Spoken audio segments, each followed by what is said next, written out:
Jean-Luc Force au Lion d'Angers avec le bilan de cette épreuve, peu de partants mais du joli sport. Peu de partants, du joli sport. Ouais. On a vu des bonnes reprises, globalement Pro 1, Pro Elite, on a vu beaucoup de bonnes choses. Cross qui était bien construit, fluide. On était dans l'idée que cette session, le Lion d'Angers, c'est en général une épreuve dans laquelle on réduit un peu les exigences au niveau du cross pour que ça soit la possibilité de rentrer pour des jeunes chevaux ou pour des cavaliers qui ont envie un petit peu de tester la Pro Elite. Donc Ce qui a voilà, été le cas. c'était le cas, c'était bien.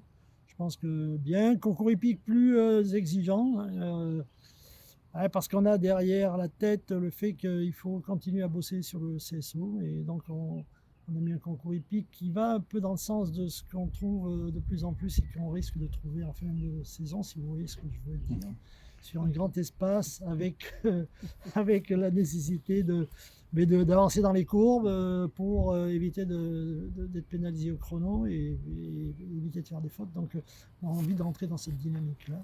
Ça a rendu le concours hippique assez sérieux, mais bon, Notamment avec le chrono. avec le chrono. Ouais, ouais, ouais, tout à fait. Voilà, bon, bravo à l'organisation parce que c'est super. C'est vraiment un concours qu'il faut maintenir, sur lequel on a envie de venir dans un environnement top avec super qualité d'organisation, d'installation, etc. On avait un super terrain, il avait plu, mais ils ont aussi travaillé. Il faut rendre hommage à toute l'équipe piste qui a bossé sur le terrain et qui nous a livré vraiment un bon cross. Donc voilà, tout est là pour faire du bon boulot. Et ça a été le cas, je trouve. Ça a été le cas. Il y avait 2 couples sélectionnables. Tu es satisfait de ce qu'ils ont fait? Oui, globalement, oui, bien sûr. On a vu des belles prestations sur le dressage, des crosses rapides, mais avec un parcours qui était assez coulant, assez facile. Concours épique, alerte qui nous fait petite faute, mais c'est des réglages sur lesquels on discute avec Astier et il n'y a, a rien de préjudiciable. Et puis il y a l'Ipso qui était bien dans le coup. Voilà,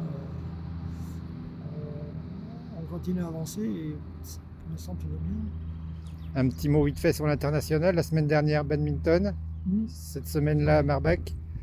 Alors badminton la semaine dernière, deux couples qui font une belle performance en rentrant dans le top 10. Bon, c'était un peu ce que j'attendais évidemment pour la suite.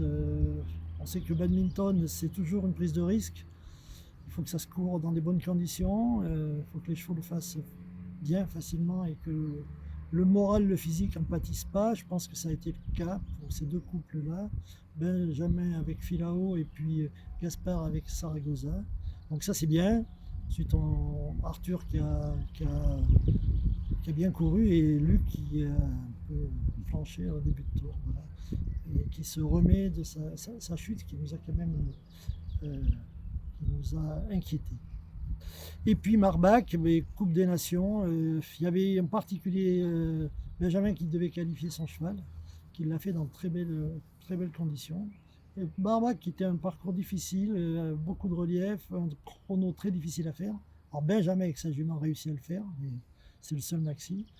Il fait 200 fautes aujourd'hui, on a des belles prestations de certains, et puis moi, on a une équipe qui n'a pas été au top, mais parce qu'on savait bien que c'était un concours un peu difficile. Sébastien Hatt qui a fait une petite tire-feu sur le cross, mais c'était vraiment pas grand-chose. Qui fait 100 photos CSO. Damien Guérin qui lui fait quelques photos CSO. Mais bon, c'est l'idée d'aider des couples à un moment donné À émerger. émerger, prendre de l'expérience, rentrer dans la logique de l'équipe de France. Donc c'est le jeu, on savait que ça tout allait pas être fantastique. On n'a pas mis forcément une équipe pour aller gagner, mais une équipe pour prendre de l'expérience et c'était le cas, donc c'est bien. Ok. Prochaine étape, Bertichère. Alors Bertichère, là il y a Chambrette qui est un concours qui évolue et je vais aller faire un petit saut là-bas. Il y a Bertichère derrière avec un nombre d'engagés énorme. Qui est un peu the place to be, mais Qui siphonne un petit peu les autres concours qui a du coup. tendance à siphonner les autres. Il faut qu'on réenvisage un peu ce calendrier l'année prochaine. Et puis derrière, on aura Vitel, où on va avoir retrouvé pas mal de couples qui sont pressentis pour l'avenir. Et Jardy, étape obligatoire pour tout le monde. Et Jardy, ouais. Jardy qui est la touche finale avant je prenne la décision, que je la soumette à notre DTN et à président de fédération. Voilà. Jusque-là, on a un entraîneur serein, sélectionneur serein. T'as déjà des Ouais, idées? serein, ouais, bah, évidemment. Mais, serein, il y a du plus et du moins, et c'est compliqué. Hein. On essaie de ne pas faire de bêtises, voilà.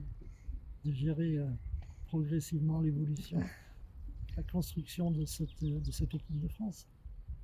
Ok Jean-Luc, merci beaucoup.